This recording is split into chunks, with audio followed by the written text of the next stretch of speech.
And now, it's time for DJ Rocky's Secret Files.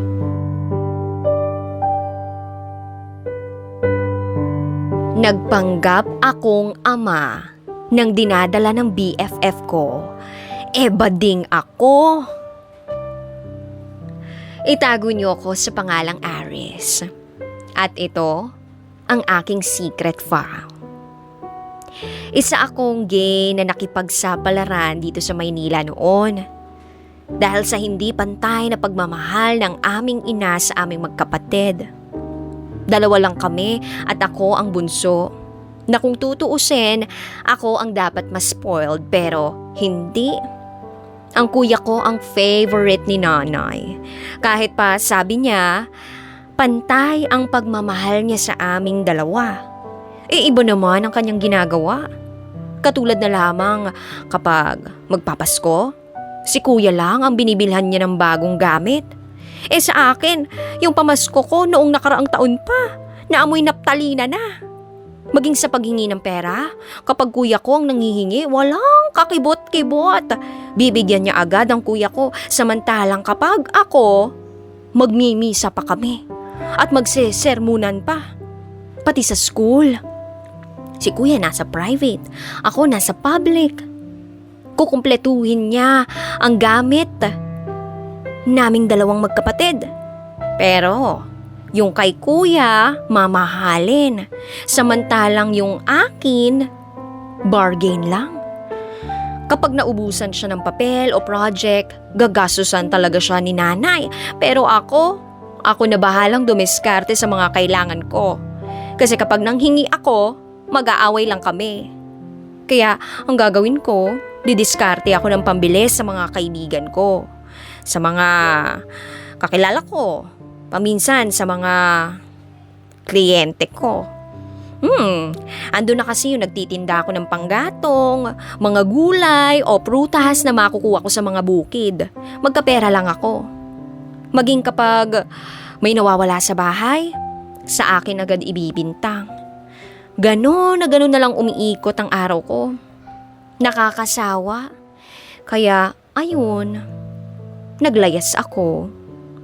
Pawalis-walis, papunas-punas, tagalinis-linis ng salon. Tagalaba ng mga towel, minsan taga-shampoo ng mga kliyente sa halagang 250 a month. Free lodging and free food. Nung kalaunay, nasanay na ako. Hanggang sa pinag-aralan ko na rin maggupit, magkulot, magkulay, at higit sa lahat, mag-hair and makeup. Sa tulong naman ng may kapal, tumagal naman ako rito. Pero nagkasakit ang amo ko at kailangan magpahinga hanggang sa iginupo na ito at na-teggy bells. Hindi ko alam kung anong gagawin ko noon, kung saan ako pupunta. Buti na lang si amo may kaibigang nangailangan ng beautician at pinasok niya ako. Nadatnan ko rito ang isang taong napaka-special sa buhay ko. Isa siyang manikurista, si Anita. Ayon, nagtulungan kami sa gawaing salon, sa pamamalengke, sa pagluluto ng aming pagkain. Sabay ko siyang mag-day off, lalabas, manunood ng sine, kakain sa labas, at mamamasyal. Almost 7 years namin yung ginawa. Iwan-datnan na rin kami ng mga kasama namin sa salon na umaalis at bumabalik. Pero kaming dalawa ni Anita, solid sa boss namin. Kaya tuloy, naging tampulan na kami ng tukso sa salon na baka raw may something na sa aming dalawa. Pero, wala. BFF lang talaga kami.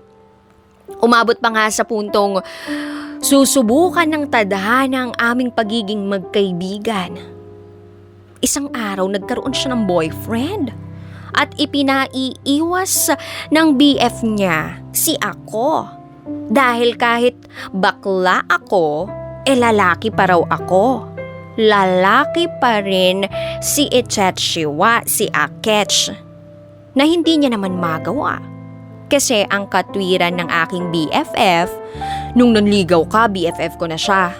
At sa ilang taon naming pagsasama, ni minsan hindi niya ako binastos. So kung hindi ka makapag-adjust, mabuti pang call off na tayo. Yun pala, nung nakipag-cool off na siya rito, buntis pala siya. At nang kausapin niya tungkol dito, ang isinagot sa kanya nung lalaking nakajontis sa kanya ay hindi raw siya pwedeng pakasalan nito dahil may pamilya na ito sa Mindoro. OMG. Ang masakit pa rito, nagbigay pa ito ng 5,000 para pambayad niya raw sa doktor. Ipalaglag niya lang daw yung bata. Na-shock ako. At ang sabi ko talaga kay BFF, ay, wag na wag mong gawin yan, BFF. Mangilabot ka. Ang pagkakamali, hindi maitutuwid ng isa pang pagkakamali. At sumagot siya sa akin ng, paano? Papatayin ako sa amin kapag nalaman nilang buntis ako. At walang kagatol-gatol ko siyang sinagot ng, ako, BFF, ako ang ipakilala mong nakabuntis sa iyo. At sumagot naman siya ng, okay ka lang? At sumagot din ako ng, oo naman. Bakit? Binata naman ako. Aaminin ko, bakla ako. Pero nakitaan mo na ba akong my boyfriend? Di ba wala? Pero kasing hindi ko ma-imagine yung batang yan na susunod sa yapak ko na isang anak. Pero walang ama. Hindi ko ma-imagine yung batang yan ay susunod sa yapak ko na anak na ng may asawa at hindi pwedeng panagutan. Kaya siguro mabigat ang loob ng nanay ko sa akin mula ng bata pa ako kasi nung ipinagtapat niya sa tatay ko na buntis siya ay noon lang din nagtapat ang tatay ko na hindi siya pwedeng pakasalan nito dahil may pamilya na ito sa ibang lugar. Wala nang nagawa ang nanay ko, lalo na nung hindi niya na makita ang tatay ko up until now. Hiwalay na kasi si nanay noon sa tatay ng kuya ko nung magkaroon siya ng relasyon sa tatay ko.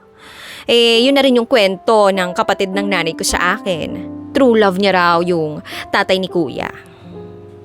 At yun na, dumating ang araw para harapin namin ni BFF ang problema.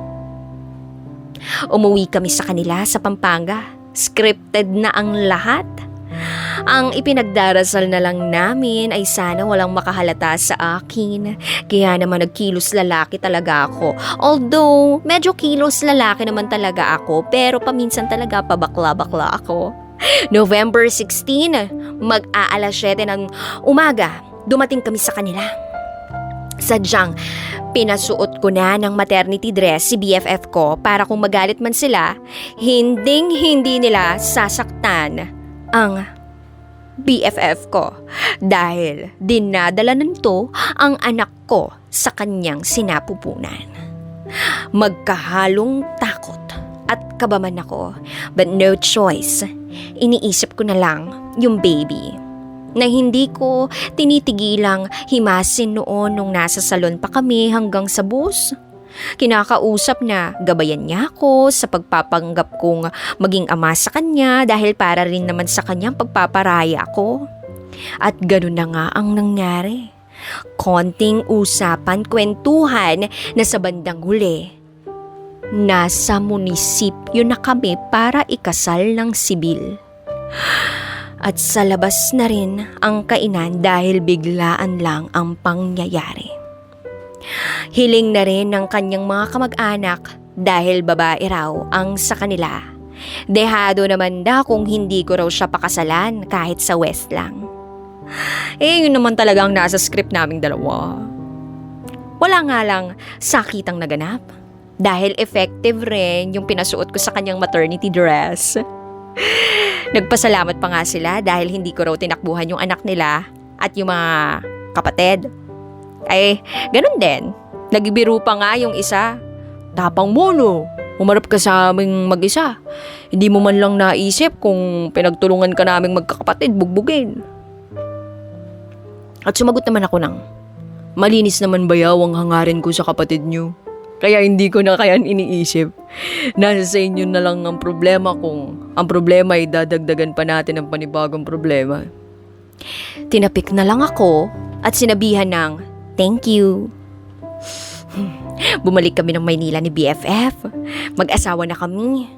Pero never ko naman siyang inobliga para gampanan ang pagiging asawa niya sa akin. Kasi kami lang naman ang may plano ng lahat. At walang nagbago. Pero sa kanya, meron akong napansin. Inaalagaan niya ako. Sa pagkain, asikasong-asikaso niya ako. At kapag pagod na ako at wala rin lang siyang ginagawa, tinutulungan niya ako sa customer ko. Maging sa marurumi kong damit, siya na ang naglalaba. Ako naman, kung kaya ko rin lang, ako na ang gumagawa kasi ayoko siyang napapagod. Maging sa paglalakad, inaalalayan ko siya, baka siya'y madulas. At kapag nagagawi ako sa pamilihan, kung may pera lang din ako, binibilhan ko silang mag-ina ng maternity dress at baru-baruan. Pati sa pagpapacheck up niya, sinasamahan ko siya. Hanggang sa dumating na ang araw ng kanyang panganganak. Placenta priva. Ang naging resulta sa kanya, kaya kailangan niyang masesaryan. Kasi hindi raw sumasabay ang inunlan sa pag-ikot ng bata. Kaya pag tumatama ang inunlan sa puwerta, dinudugo siya. Kaya bago siya isinalang sa operasyon, pinaghanda ako ng doktor ng dugong isasalin sa kanya. Dahil hanggang sa ipasok siya sa operating room, ayaw tumigil ang pagdurugo. Labis ko pang ikinagulat nang papirmahin ako ng doktor ng waiver kung sino raw ang mas bibigyan nila ng importansya in case na madelikado si BFF. Ang isinulat ko si BFF kasi yung bata kung sakaling mawala, hindi pa naman ganun kasakit. Kasi hindi pa naman ganun kalalim ang pinagsamahan. Pero kung maililigtas nyo, Doc, sabi ko, iligtas nyo po. Iligtas nyo po yung baby, please.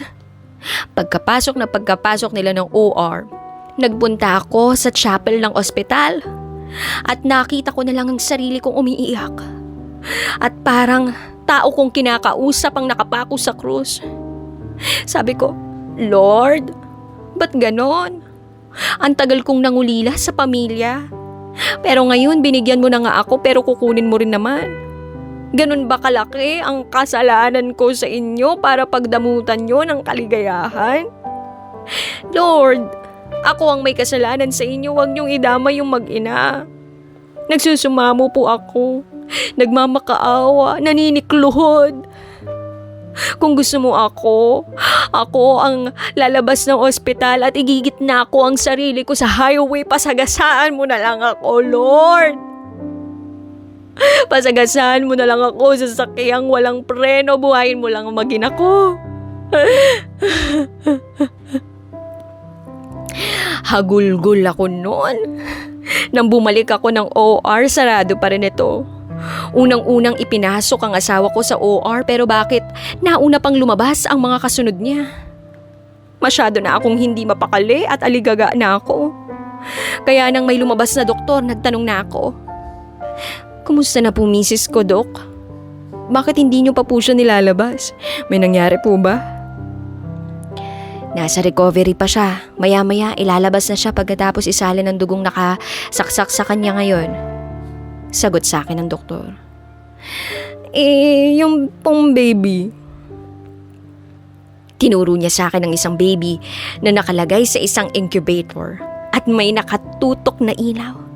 Gumagalaw yung bata. At doon lang ako naginhawaan. Ayun, nakalabas kami ng ospital at umuwi na kami ng Pampanga. Hanggang sa lumakas na sila parehas. Ilang buwan na ang lumipas at eto kami. Isa na kaming ganap na buong pamilya. Bakla pa rin ako. Pero masasabi kong mas meron akong baya kesa sa nakabuntis sa BFF ko. Ako ay isang tatay at sa lahat ng mga tumayong tatay dyan, ng mga junakis ng kanilang BFF o kung sino man, Happy Father's Day sa ating lahat. Happy Father's Day! Muli, ako si Ares at ito ang aking secret file. Always your number one. SM Radio Station. Love Radio. Kabisyo, nakarelate ka ba sa secret file na binasa ko? Kung nakarelate ka, mag-subscribe ka na dito sa aming YouTube channel at pindutin mo na rin ang notification bell para updated ka sa mga susunod na episodes ng DJ Rocky Secret File.